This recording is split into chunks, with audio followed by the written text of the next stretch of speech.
Aloha friends, it's your boy Captain Pat. Just finished day 2 of Breathe for Change yoga training in Seattle, Washington. And I just want to share with you kind of the stuff we've been going through. And I got my boy right here, Jeff, who's letting me stay at his beautiful apartment here in Renton. And so basically yesterday we were talking about this concept of gremlins. Remember that? Yep. And gremlins are these negative voices that come in your head that anytime you say, oh, I'm going to start working out now, or I'm going to go create this friendship program so I can go around to different schools and share friendship, and the voice comes in and says, oh, no, you can't, you suck, nobody cares about friendship, you don't know what you're doing, nobody trusts you, nobody believes you, nobody is going to approve of you, nobody wants you in their schools. And today we're talking about this concept of the higher self. Okay. Have you heard of that before? Yeah, I've heard that term before. What are they? So the concept of the higher self is that person that sets that goal of, I'm going to work out, I'm going to eat my nutrition, get my nutrition plan right. And that's the higher self that wants to do things that are good for you, that are enlightening, that are bringing you to a healthier, more whole version of yourself. And then the gremlins come in and it's like, rah, rah, rah, rah. No you can't. So today we focused on a lot of the higher self and creating and allowing yourself to step into that higher self and turn the volume up on the higher self and turn the volume down on the gremlins and the shame and the negative voice. So no, it's pretty interesting. So do they give like any specific tips on how to turn up the volume on the higher self? Because I mean, for me, I think everybody has gremlins. It's always feel like it's easier to listen to the gremlins. You know what I mean? Yeah. It's like you can relate more to the gremlins, but it's like, how do you turn up the volume on your higher self? I mean, you got any tips on how to do that, or?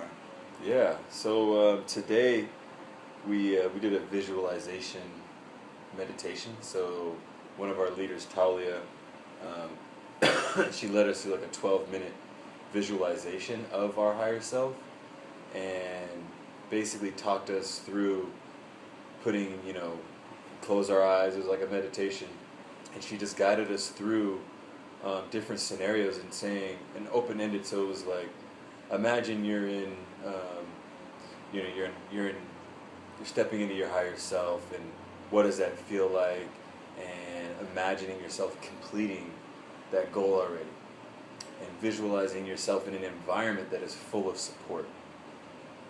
And so for me personally, through this meditation, I started going to all these different scenarios that typically my gremlins would come up and be like, okay, I'm not going to do that, I'm just going to go suck my thumb, hold on to my blankie, go hide behind my mom, and just wait for it to be over. Mm-hmm.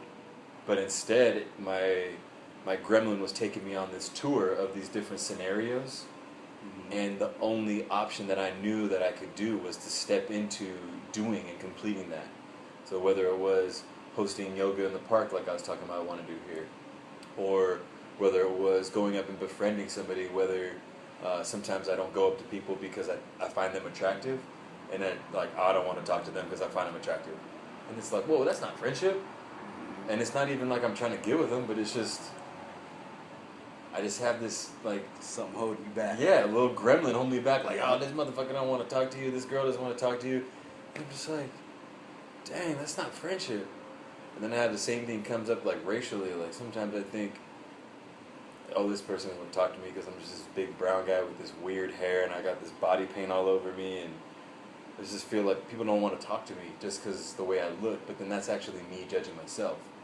And so I was in these different scenarios, and I just went right in. I wouldn't just gave a random person a hug because I felt like it, and allow them to set up, if they want boundaries, then they can set the boundaries themselves, as opposed to me setting boundaries for them. Then I'm not even giving them a chance to be themselves. Then I'm not even giving myself a chance to be myself. So I'm blocking it on both fronts. And I just, then it just causes me to be sadness, and the gremlins get, rah. So through the visualization, I was able to really step into those scenarios, whether they were past scenarios that I got to relive, which is really powerful, or they were new situations that I really want to do, and really being able to step into that reality and really marinating. I like to say, like marinating in the idea of I am that person. And now that I know that I am that person, is I can take steps right now in this time to align with that person. And that's what I like to say, is that's how you speed up the treadmill of manifestation. It's picturing yourself there and then take steps that align.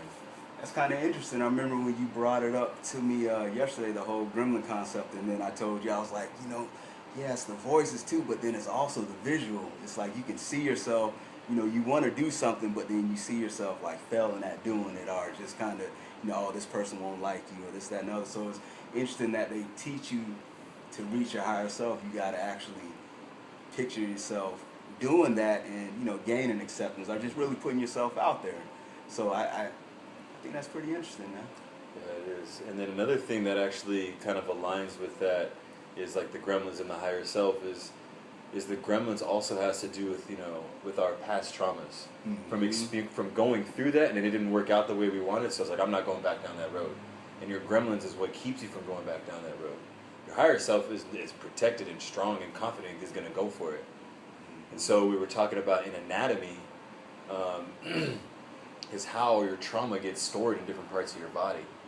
And how, so through doing a particular yoga pose, you may have certain emotions come up. And based on, what pose it is and where, everybody's different. And so there's some places where it gets stored more than others. And like the hips is really popular for men. And then like the shoulders behind back here, I find a lot of women have like tension in their chest here and their shoulder. A lot of people have shoulders from like work and stuff like that too. And then also when you get scared, you shrivel up like this.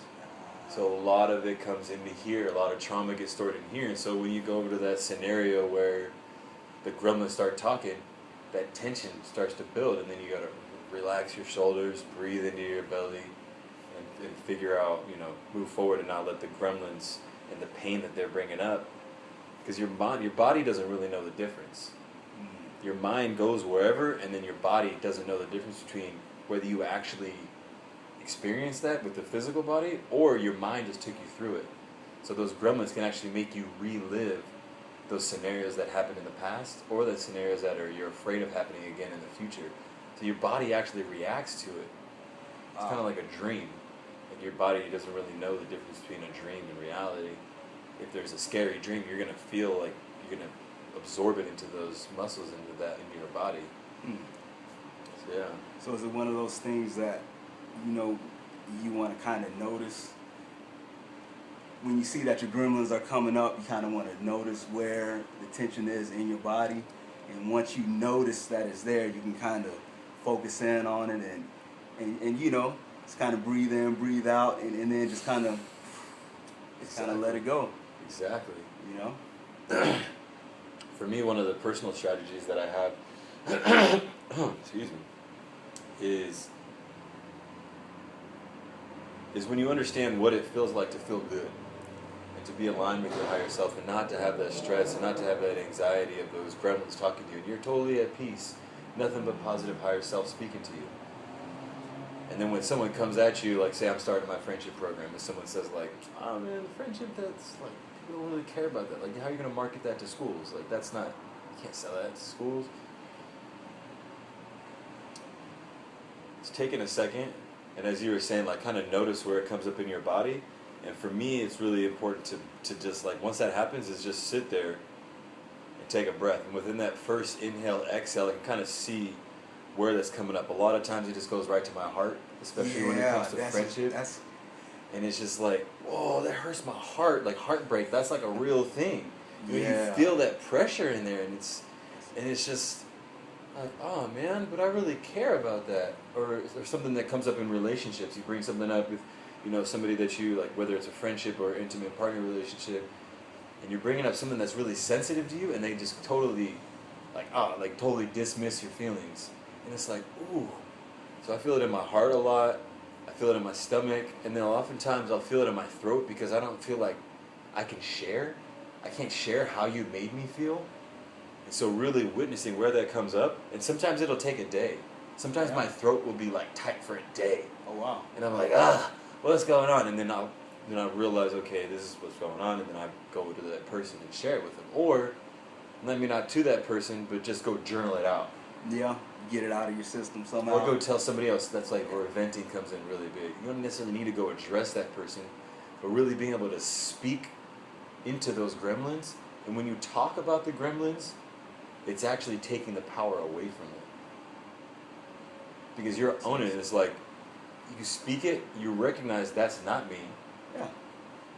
Just push it over there, look at it, have a conversation with it, and be like, I don't like you. I'm not going to operate from that place. Because that's fear. And I don't want to live in fear. I want to live over here and live in love with my higher self. So that's kind of a practice I have, is breathing, finding it, recognizing it, separate it, and then make sure I'm living over here, but, aware that that's still a part of me and that's going to happen. Huh. Yeah, that's interesting. So that also helps, as you said, like saying, turn the volume up on the higher self and turn the volume down, is recognizing that they're both in you, but being able to take out the gremlins and look at them. You're not serving me right now. Yeah, it's not you. I'll see you next time, but I'm ready for you. That's some good tips right there, man. Yeah. Some good tips. Thanks, man. So yeah, we're good. It's good? Any other questions? Not right now. I got a feeling a few of them are going to come up. So, Cool. if we do this daily. See what we got. See what we got. We got 13 more days. 13 more days, man. Yeah, that's day 3. Breathe for Change. It's Captain Pat and his boy General Jeff. Hey, he's got the salute too. All right, so we're going to dab it out real quick. So dab right here. Dab stands for daily act of befriending somebody. We're going to put our fingers right here on our third eye, and we're going to dab. We're like, boom. Boom. That's it. Okay. All right. Thanks, There Jeff. we go. Yeah.